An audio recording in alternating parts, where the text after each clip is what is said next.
jump in on the conversation about what you would be unable to give up for Lent. Yeah. So if you don't know, Lent is a season. It lasts 40 days between Ash Wednesday and Easter Sunday. And a lot of faiths, you give something up for Lent. You make a sacrifice. But what is something that no matter how much you tried, you would not be able to give up? 601-995-1017. Can I use this as an opportunity to talk about the most diabolical thing that I chose to give up one Lent? 100%, yeah. Okay. So I grew up Catholic. Yeah. And so, like, it was kind of like as you were a kid, your parents would do Lent where they would give up something. They would not have meat on Fridays. They'd be eating a lot of fish, all that good stuff. So I witnessed that growing up. And then once you were old enough, you were tasked to participate. And I'm pretty sure it was my first ever Lent. So I was like, I don't know, like 12 years old. Yeah. I didn't like fish, but I sure loved cheese. So I decided to give up cheese for 40 days as a child. And then whenever Friday rolled around and it's like, what am I supposed to eat? You can't have cheese pizza. And I didn't like fish. Oh, but my. I made it. Wow. I know. Yeah, that really would jack you up because, cheese pizza is a very common Friday food in Catholic households. Yeah. 601-995-1017. I'm just going to say it. I can't believe nobody has texted this yet. Caffeine. I could not give up caffeine. No, it would be impossible. I wouldn't want to but I wouldn't. I really don't think I could survive without caffeine. I can't remember the last day there was no caffeine consumed at one point or another. You know what? You just reminded me. I think my next Lent, I wanted to follow up on the diabolicalness. Mm-hmm. I gave up soft drinks. And at that time, that was my main source of caffeine. Yeah. And for the first 2 weeks of Lent, I had a horrible headache and was probably just a witch to my parents because I was on caffeine withdrawals. Whenever you got your first caffeine, was it just like the most amazing experience ever? I actually gave up sodas for a long time after that because of how bad the withdrawal was. Really? And that I was like, oh, I don't want to go through that again. And now I'll just never give up caffeine again. Well, I've heard that if you stop drinking coffee and all caffeine for like 3 months, you have like a psychedelic experience the first time you have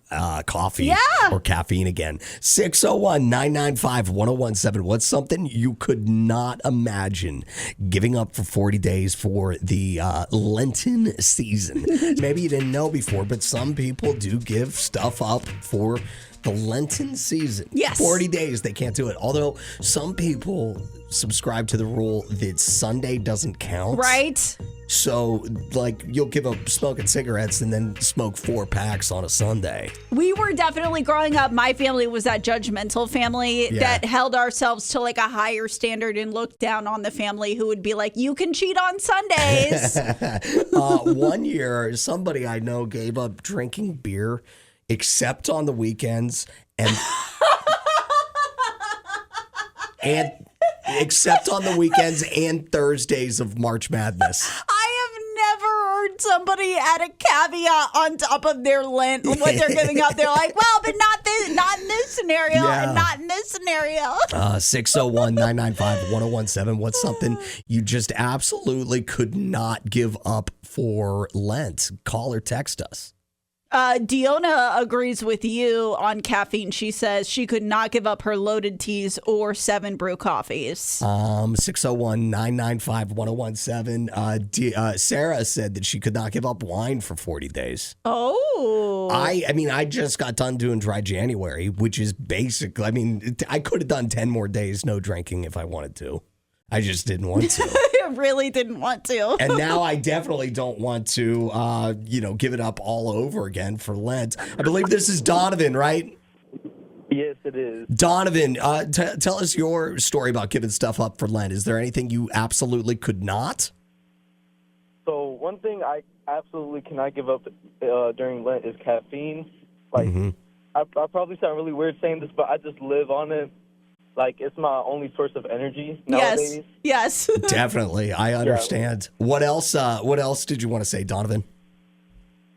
I'm just really proud of my dad because one year he had gave up alcohol, in general, didn't drink any of it, not a lick of it for 40 days straight. And, even after those 40 days, he just managed to like drink as little alcohol as possible. So that's really good of him. Well, good for Mr. Donivan's dad. Yeah, how many years ago was that, Donovan, that he gave up alcohol? I think about 4 years. And Dang. he's still going strong with really not drinking that much 4 years later. Yeah. So Congrats. He only usually drinks during parties, but let me tell you, the day before it had started, he drank so much.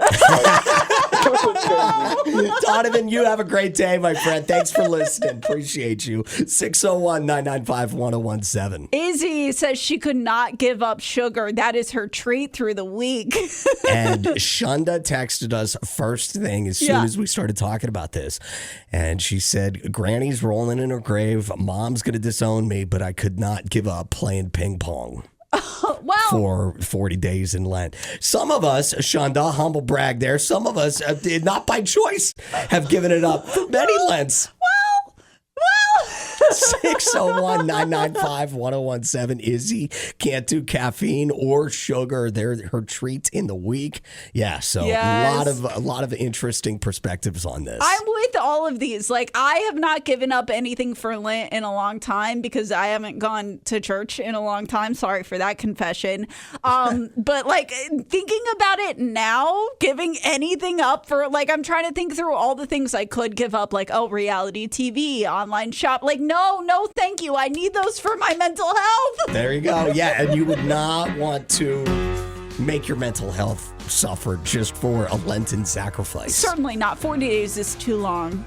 Adam and Allison in the morning.